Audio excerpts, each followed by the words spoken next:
Pessoal, sejam muito bem-vindos ao primeiro Q&A da Paceit, um cenário aí de perguntas e respostas que trouxemos alguns especialistas no mundo do esporte, da medicina, profissionais da saúde, para tirar as principais dúvidas de vocês. Hoje estamos aqui com Osmar Bezerra. Osmar, médico do esporte, anestesista, passou 7 anos praticando CrossFit e hoje triatleta amador. Muito obrigado, Osmar. Valeu. Primeiramente, bom dia ou boa tarde, né? Depende do horário que vocês estão vendo os vídeos. É um prazer estar aqui junto com a construção da Paceit aí, para trazer para vocês aí esclarecimentos sobre endurance, as principais dúvidas que muita gente às vezes tem e acha pergunta boba, não quer perguntar. Pode ser que essas perguntas bobas sejam abrangidas hoje aí para vocês de uma maneira mais didática. Maravilha, então começando com a nossa primeira pergunta: como se preparar para as diferentes distâncias e condições climáticas, seja de uma prova de corrida, seja de uma prova de triatlon? Existem diferenças da preparação? Primeiramente a gente sabe que, eu sempre falo que tanto faz você correr na chuva quanto você correr no sol, no sentido de dizer que a única diferença é que o de um lado tem chuva e do outro tem sol, mas você tem que correr e fazer o treino do mesmo jeito, independente da condição climática que esteja do dia. A gente sabe que as temperaturas elevadas, elas tendem a desgastar mais, então a gente perde muito mais água do corpo, né, quando está praticando atividade física, e as condições climáticas, quando elas estão mais frias no inverno, a gente sabe que a gente tem ali um processo de trabalho muscular maior para poder deixar a temperatura do corpo aquecida, então há um gasto também maior de energia, e essa energia ela precisa ser reposta. Os treinos de longas distâncias, eles têm que existir para quem quer fazer atividades físicas, né, provas de longas distâncias. Não pode ser uma coisa que um paciente que está correndo 5 km achar que em 2, 3 meses ali ele vai estar correndo uma maratona, e ele tem que aumentar o volume aos poucos e, de preferência, né, fazer os treinos todos em condições climáticas diferentes. Se aqui está sol, faz hoje no sol. Se tem a oportunidade de ir para uma cidade um dia que está mais frio, vai na cidade um dia que está mais frio. A gente sabe que treino, a gente viu tanto condições climáticas, tem treinos também que vão ajudar bastante, são os treinos que a gente chama de ladeiras, né? Aí é subidas e descidas, que isso melhora bem o condicionamento cardiovascular e pode ser que isso te ajude numa prova de uma distância um pouco maior, principalmente em dias quentes. Maravilha. Próxima pergunta: quais são os principais desafios que você percebe que seus pacientes têm quando eles entram nessa jornada de fazer provas, de começar a correr, de começar a fazer esporte de endurance? O principal desafio, eu acho, que é controlar a ansiedade do paciente, porque a gente sabe que todo mundo que começa uma atividade física, ela já chega com um sonho, né? Tipo, eu quero fazer prova tal, bota na cabeça e por isso ela inicia o treinamento para tal. Então, assim, controlar a ansiedade do paciente, que ele vai conseguir chegar no objetivo dele, só que ele precisa ir na step by step, né? Fazer um passo a passo. Primeira coisa é estar vinculado a uma equipe de uma assessoria que possa montar os treinos de maneira que haja treino, a gente sempre brinca, né? Treino e descanso, porque o descanso é fundamental para evitar lesões também e ter uma boa recuperação muscular. Então, fazer esse acompanhamento adequado junto a uma assessoria de esportes para poder evitar lesões, eu acho que é o caminho adequado para quem quer dar o pontapé inicial. Maravilha. Agora que a gente já falou sobre os desafios, quais são os maiores erros que você acha que os principiantes cometem? Eu acho que os maiores erros estão relacionados muitas vezes querem fazer o treino da própria cabeça, né? Tipo, hoje eu quero correr 15 km e sai para correr 15 km. Ou quando estão vinculados a uma assessoria, eles não respeitam o que o coach, né, o treinador, passou para eles.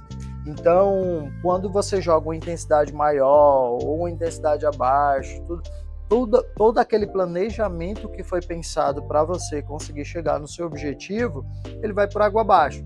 Então, é onde a gente encontra os maiores erros, maiores riscos de lesões e frustrações, né? Que acaba frustrando o próprio atleta com relação ao desempenho dele. No seu consultório, você vê frequentemente pacientes acreditando em mitos? Algo que ele diz que seja verdade, pensa que seja verdade, mas na verdade não é, em relação aos esportes? Bastante, principalmente porque assim, quando a gente trata de esporte de uma maneira geral, a gente sempre tem que ter uma abordagem multidisciplinar. Não só médica, mas fisioterapeuta, nutricional, educador físico. Eu acho que todo mundo ali tem que estar trabalhando na mesma linha de raciocínio. Então, muitas vezes, a maior dificuldade que eu tenho é de botar na cabeça do paciente que ele precisa seguir exatamente o que o treinador dele manda. E principalmente, aí entra a minha abordagem, ver a parte clínica, ver a parte de risco que esse paciente acaba tendo de lesões, ou quando tem lesões, a gente fazer um acompanhamento para tratamento e reabilitação e jogar de novo esse paciente nos seus treinamentos, na sua planilha de treinamento.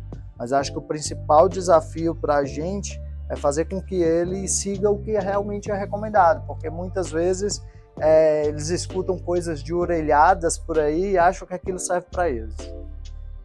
Falando um pouco agora mais sobre essas lesões, você vê especificamente no Endurance algum tipo mais específico de lesão?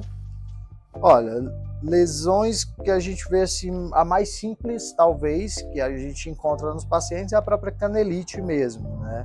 Que quando você joga volume ou intensidade de uma forma que a musculatura, seu corpo ainda não está preparado para receber, é óbvio que você vai ter um processo inflamatório ali naquela região da canela.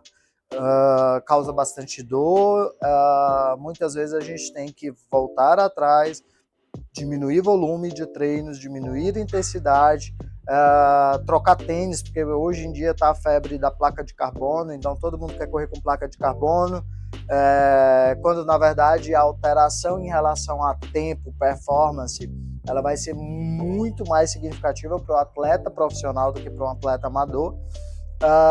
E a gente colocar tênis com absorção de impacto bem maior. Fora isso, a gente sabe também que corre o risco das lesões no joelho, né? Porque a gente sabe que a maior impacto a gente recebe ali na tíbia mesmo.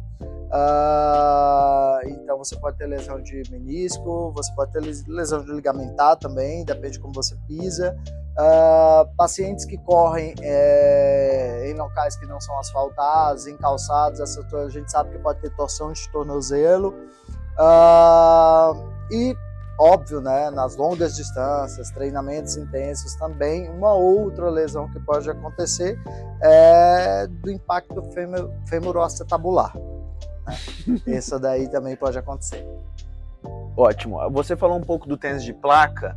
Existe um momento ideal para que o atleta passe a usar esse tipo de recurso e que seja indicado medicamente?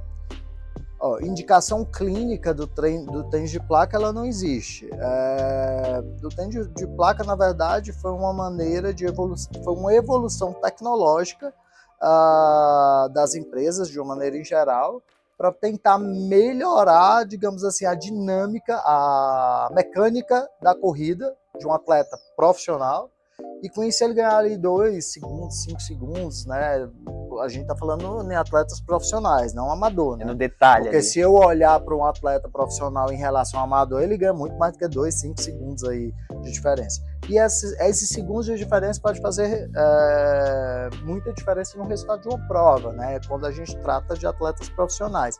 Então, assim, não existe uma indicação clínica para o uso da placa. Na verdade, a gente sempre se preocupa com tênis que amortecem bem impactos, principalmente nos pacientes amadores que estão aprendendo ainda a biomecânica da corrida, né?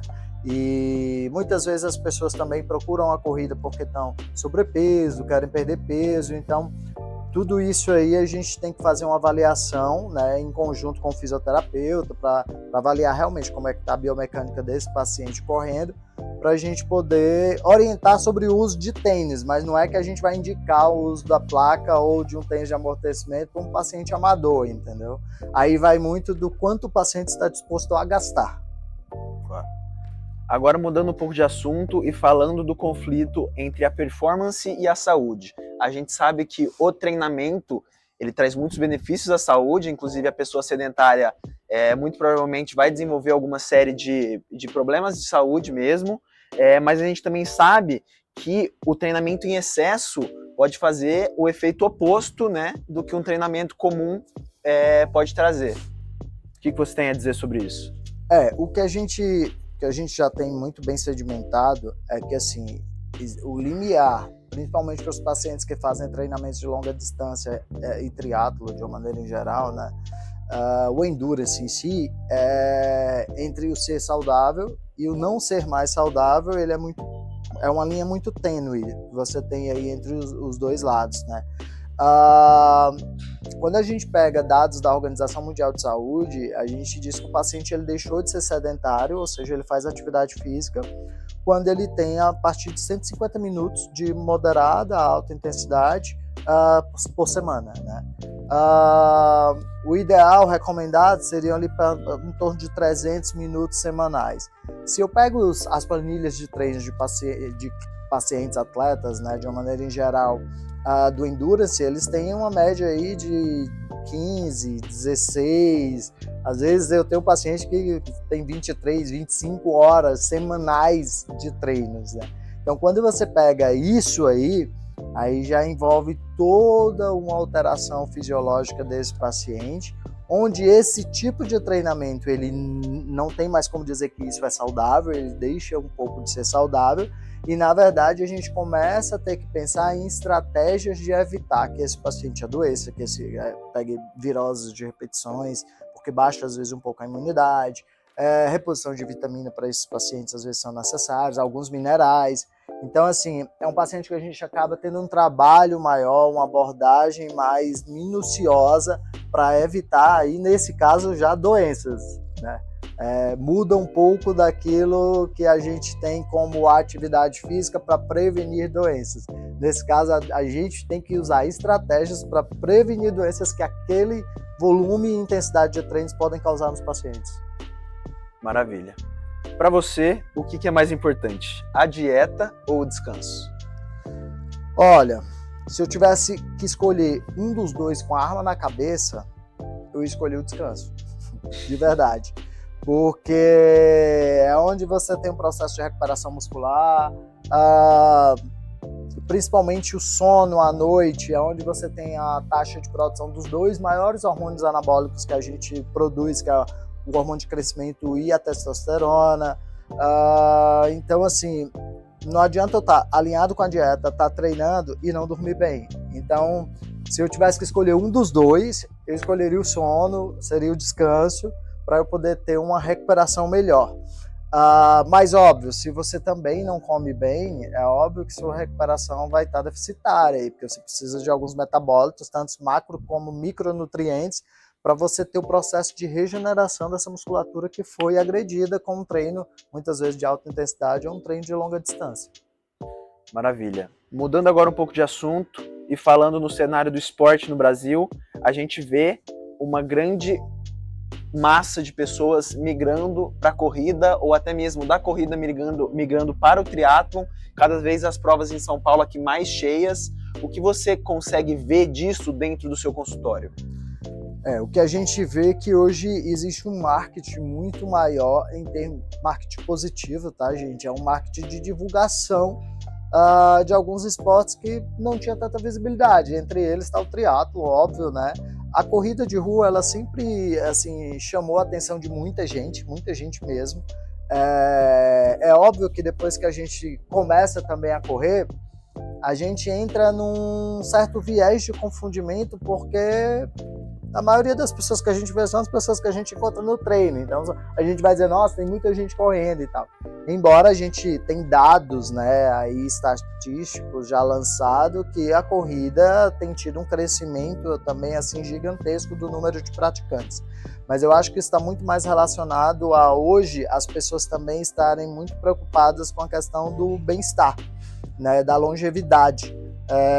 E do condicionamento, porque a gente sabe hoje em dia, isso não sou eu que estou dizendo, é a literatura, que quando você tem uma frequência cardíaca média do seu dia, das últimas 24 horas, baixa, isso está diretamente relacionado a um período longevo da sua vida, né? Você vai viver mais do que uma pessoa que, por exemplo, uma pessoa com frequência cardíaca média do dia de 50 e outro que tem 80, essa pessoa provavelmente é de 50, se não houver nenhum incidente ou acidente, ela vai viver muito mais do que a pessoa que tem frequência cardíaca média diária de 80. Então, a busca, a realidade que essas pessoas estão encontrando hoje, de ver que a atividade física, ela é sim considerada um remédio todo dia para a prevenção de doenças, tem levado as pessoas a procurarem cada vez mais a se movimentar, a praticar alguma atividade física, e em especial a corrida aí, porque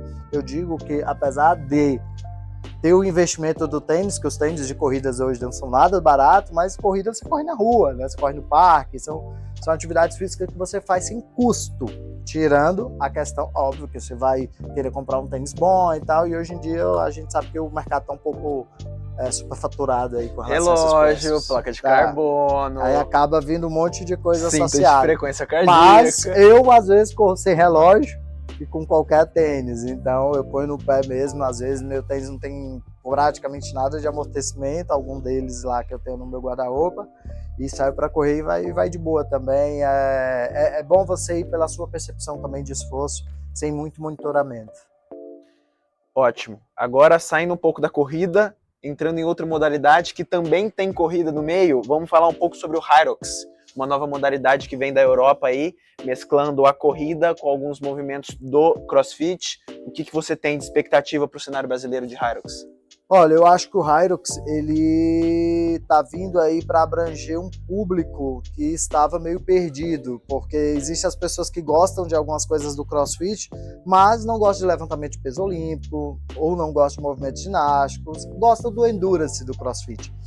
Existem as pessoas que gostam de correr, mas acham meio boring, como que eu posso dizer? Entediante. Ficar 2, 3 quilômetros ali correndo numa sequência, 5, 10, aí vai variar de acordo com o treinamento passado pelo coach, né? Mas o Hyrox, ele abrange essa questão de corridas, pequenas distâncias, tem ali 1 quilômetro, às vezes no máximo 1 milha, que dá 1,600,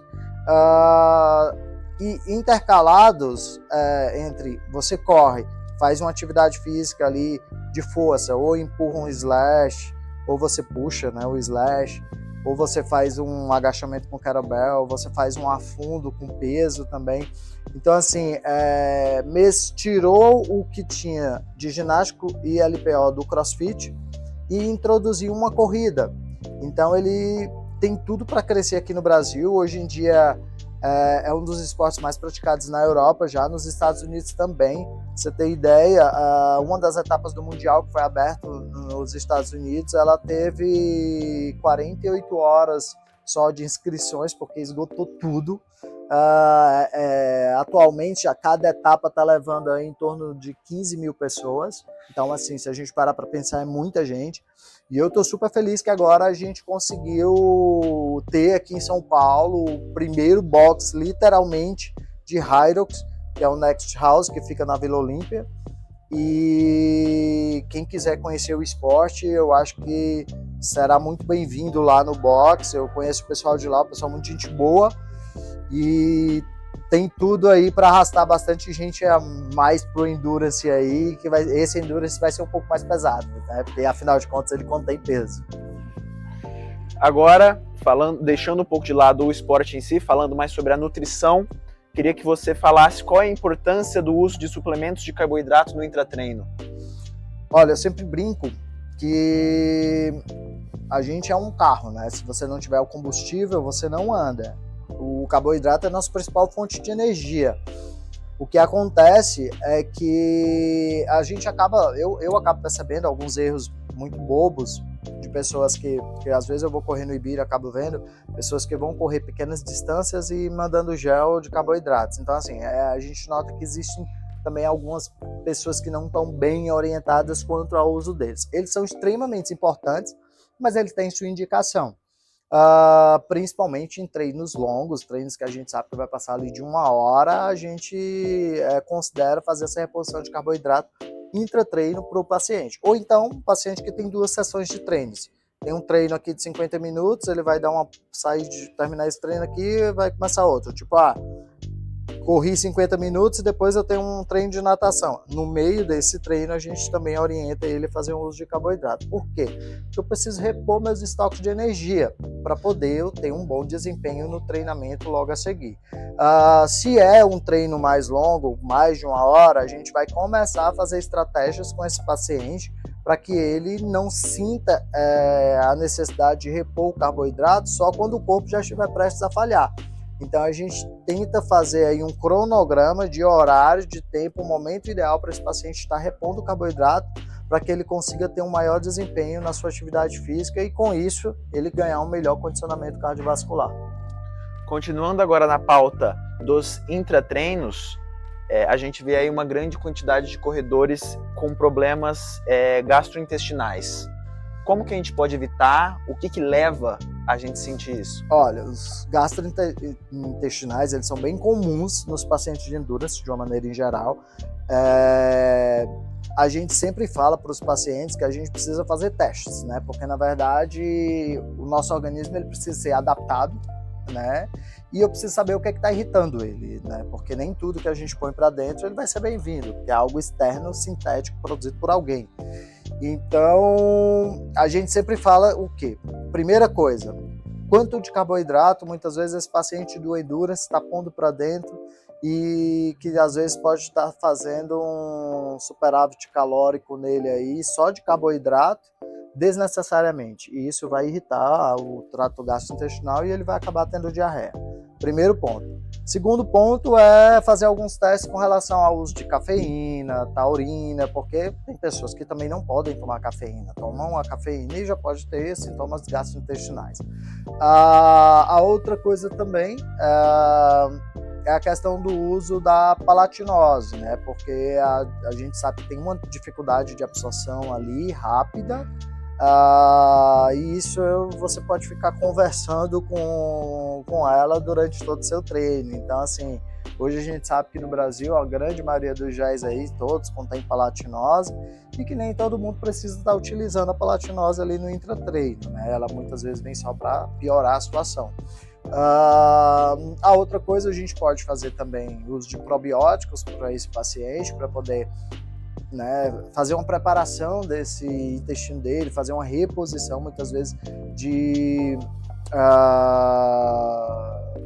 como que eu posso dizer, de facilidade de absorção de nutrientes que ele já pode ter perdido por conta de bactérias ou leveduras que sejam essenciais para a absorção desses nutrientes, né?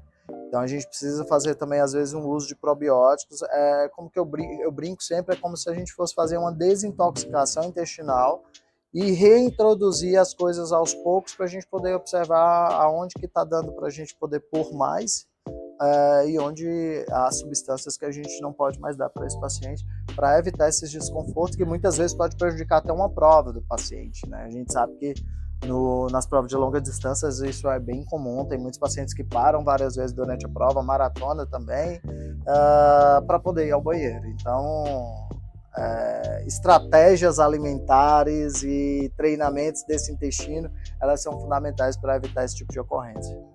Você falou um pouco sobre a palatinose intratreino. No caso, qual seria a forma mais eficiente, mais indicada de usar esse carboidrato? Você usar ali num pré-treino, antes de começar o seu treino, até eu acho justificável, tem sua indicação sim, é fácil de você beber, muitas vezes as pessoas eu não gosto de tomar café da manhã para ir fazer um treino, eu me sinto muito cheio, não sei o quê, e você põe uma palatinose ali e tal, beleza, vai lá, faz teu treino. Mas no intratreino é muito desconfortável, eu acho, né? Para muitas pessoas, na verdade. Isso aqui eu tô falando como eu acho, tá? Não tô dizendo que acontece com todo mundo. O que eu já li na literatura é que a dificuldade de absorção dela é realmente imediata, ela não existe, ela não acontece. Com isso você fica ali com aquela questão do estômago um pouco cheio, aquele vindo de vez em quando um refluxo, né? Isso acontece muito comigo quando eu estou tomando géis que contém palatinose. Então, nosso maior desafio hoje é procurar algo que não contenha palatinose porque imagina, se eu tomar 6 géis durante um treino de corrida, eu vou estar usando palatinose 6 vezes, né, dentro de um único treino, né? Isso pode dar um desconforto gastrointestinal gigantesco para mim. Então é o que eu digo, hoje, como a gente tem uma variedade muito grande de nutrientes dentro dos géis, seja eles de carboidratos, seja eles de sais, seja eles de estimulantes do sistema nervoso simpático, como cafeína, taurina também. Então hoje a gente tem nos suplementos, nos géis de uma maneira em geral, uma variedade muito grande entre carboidratos, sais, estimulantes do sistema nervoso simpático. Então a gente tem que sentar realmente a calcular tudo. Por exemplo, hoje a gente tem cápsulas de sais, pozinhos de sais que a gente pode pôr dentro da garrafinha da squeezezinha para poder ir tomando intra-treino.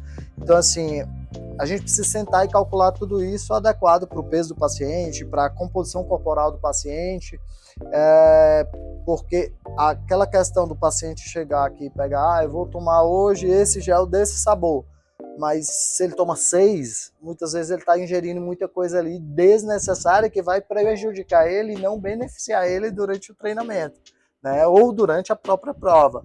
Então, eu sempre digo, olhar a tabela de informação nutricional e ver qual tipo de gel e qual sabor de gel, porque vai mudar de acordo com o sabor, né, também, você deve ingerir durante a prova.